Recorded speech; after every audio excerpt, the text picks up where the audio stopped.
close to Fifth Avenue. It just didn't sound like the kind of, thing that you'd hear would be happening, especially with all those commuters riding above her. Yeah, Ashley, people who've never even been to New York know Park Avenue, then it's Madison Avenue, then it's Fifth Avenue. Those are all places people are familiar with. If you keep going west, you hit Columbia University. It's not a story you expect to tell standing in front of where I'm standing. I mean, look, there's lights strung up all behind me. This is a place where in just a few weeks, they're going to be selling Christmas trees.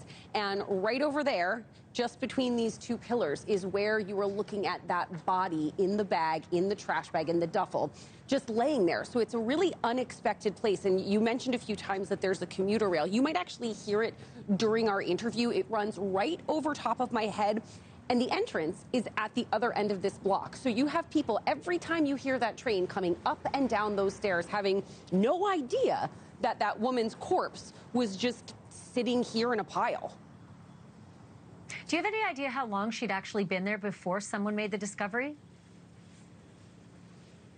We do, Ashley, not very long. The Post spoke to someone who lives nearby and works for a drug counseling center who actually was familiar with the woman and said that she saw her earlier that day and she seemed okay. So if we're talking about the morning of Monday and then the body is found at 7 p.m., that's a pretty tight window for how long she could have been there. And I mean, Ashley, just getting an idea of how lit up and bright this place is, you have construction on both sides. As I said, all of these lights are here and it's almost 11 o'clock at night, and we've seen people milling about pretty much the entire time we've been here. So it's a pretty high trafficked area.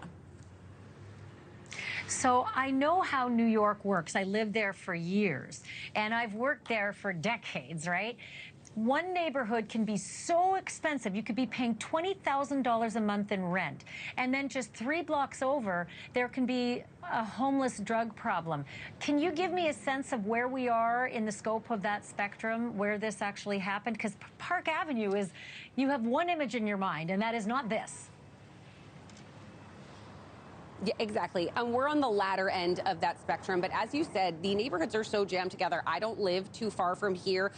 The Met, all of the ritzy areas of the Upper East Side are just below this neighborhood. So you cross up a little while and you hit a more desolate, a more rundown area. This is an area that is known for drug use, for homeless, but it's also an area that's getting a bit gentrified. And you see more and more people moving in that necessarily are, college educated and they have 9-to-5 jobs. So there's the train running above me. So there you go. You're going to get these types of commuters coming on and off the train in this area. And like I said, it's pretty well lit. And Ash, just not 4 blocks in this direction down Park Avenue, there's a police station. So pretty much where we're standing, you've got cops located on just a few blocks here, and they've been patrolling the area, of course, more today in light of the incident, but not 5 blocks behind me.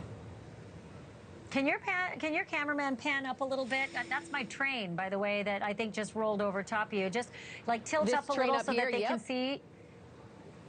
Yeah, so they literally were rolling right over where that corpse was.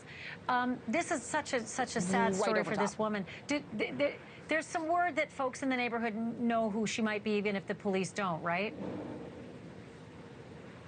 Exactly. Someone that we spoke to. So from what we understand, who the Post spoke to, she's around 20 years old. She is, as I said, known in the area. There's a park right down, maybe a block or 2 that way, Marcus Garvey Park. That is where people say that she lived. As far as we understand it, she was unhoused. She was a drug user, but was frequently in this area. And as I said, someone saw her earlier in the day, and then this happens just a few hours later. So that is where my reporter brain kicks in and thinks to themselves, okay, there's a drug epidemic in this country. We know that. Doesn't matter if you're in New York, you're in Kentucky, you're in Iowa. It happens. Someone dies of perhaps a drug overdose, which is the working theory. Why then is that person put in a trash bag, put in a duffel bag, and then dumped in a high-trafficked, highly lit area?